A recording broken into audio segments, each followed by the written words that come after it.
So yan na guys, yung ating ginawang juice na home remedies para sa ating mga diabetes na aloe vera juice. Ayan. Natural lang to guys, so gawin ninyo.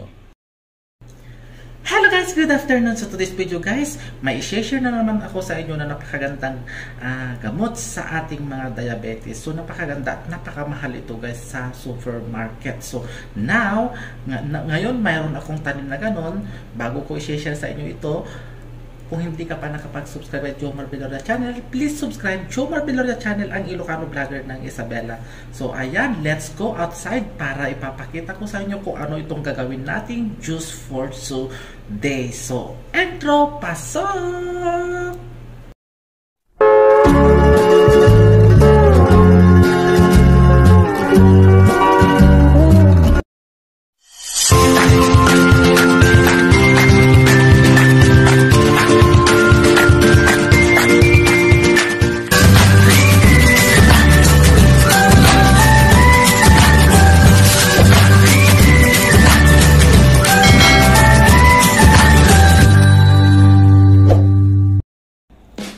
So ayan guys, yan ang sinasabi ko sa inyo, gagawin nating juice. Ayan, so actually itong aloe vera naman kasi talagang ginagawang juice ito. So ayan, mayroon ako nito. Ito ang variety na mayroon ako. So tatlo ang variety na mayroon ako. Mayroon din sa yung maliliit sa harap. Doon sa garden ko sa back mayroon din yung ibang maliliit. So ito talaga yung ginagawa nilang juices. So marami tayong maha-harvest for today. So ayan, malalaki na to. So magha-harvest tayo guys nang gagawin nating juice. Ayan, ganito lang guys ang pag-harvest. Yan, tutusukin mo lang dun sa ibaba, ganyan. Then anon mo lang siyang ganyan. Bilis. Ayan. So yan, magha-harvest tayo guys. As you can see, ang daming makukuha dyan dun sa loob. Yan, so ayan, samahan niyo ako sa pag-harvest guys. So yung mga ano lang guys, kasi ang dami niyang anak doon sa baba, hindi siya makaano. Ayan, as you can see, ayan, ito mga anak-anak niya. So dito tayo kukuha. Ito. Para makaano din yung ano niya. So yan guys, I'm back. Ito yung na-harvest natin guys. As you can see, ayan, ang daming gel. Ayan. So itong aloe vera na to kasi guys, ito yung minamanufacture nila talaga na ginagawang panglagay, ano dito sa hair natin, panglagay dito sa softness ng ating face. At ito rin yung talagang ginagawa ng pang-commercial na ginagawang juice. So napakamahal. So ayan, so as you can see, yung nasa iba na lang ang aking harvest. So now, pupugasan natin mabuti at kukunin lang natin yung kanyang gel.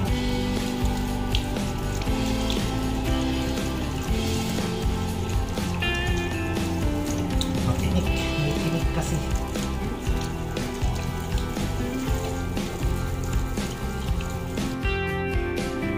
so yan guys, nalinisan na natin. So ipapakita ko sa inyo kung ano yung kukunin natin dito sa aloe vera. Ayan, ito, ayan. So nakikita nyo guys, ito yung kukunin natin lahat. Kaya ito ang magbabalat lang guys. Tanggalin natin yung tinik dito sa side nya, ganyan. Ayan, diba? Madali lang siya guys.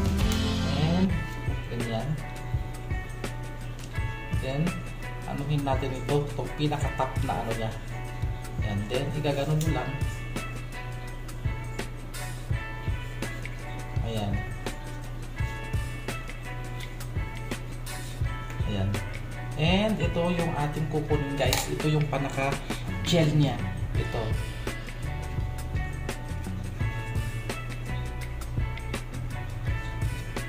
Ayan.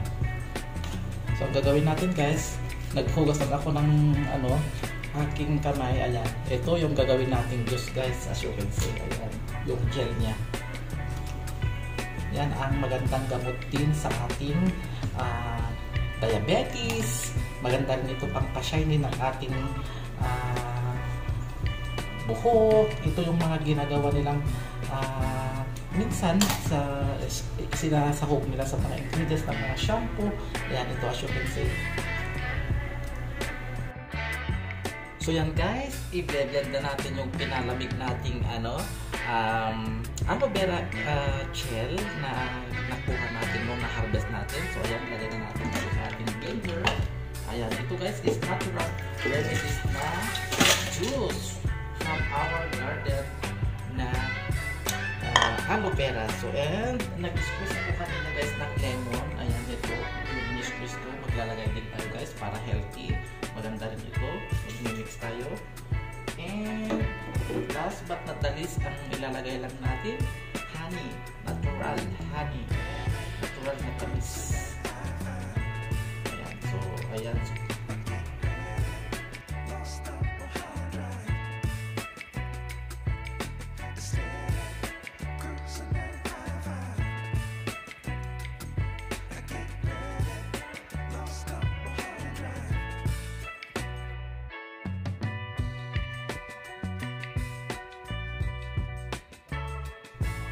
So yan na guys, yung ating aloe vera juice na natural.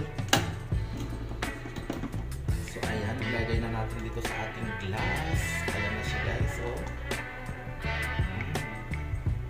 So ayan guys, napakaganda ito sa mga may diabetes and antioxidant also. Ayan.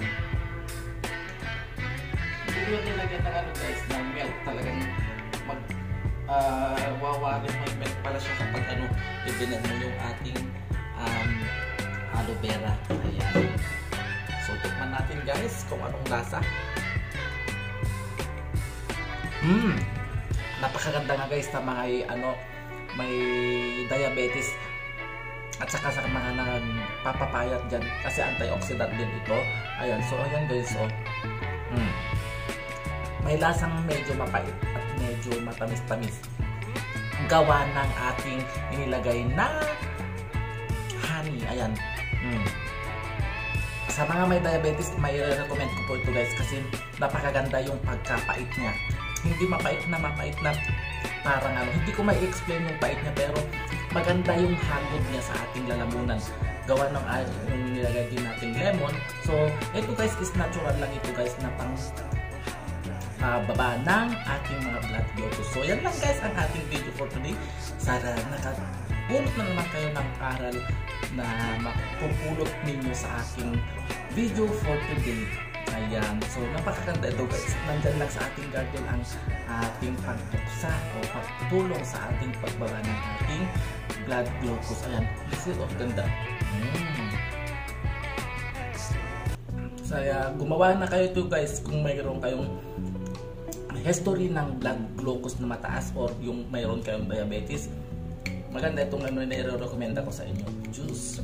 Natural. Walang So, ganun din yung huwag kayong matakot sa honey kasi natural lang na sweet.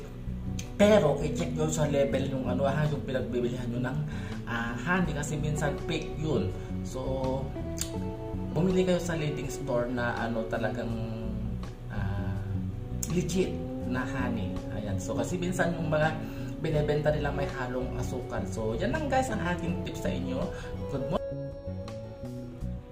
So, ayan na yung ating juice na ginawang home remedies na para pang bababa ng ating blood glucose. Ganun din sa mga nagpapapayat. Maganda rin ito kasi may antioxidant. Ayan. Thank you for watching.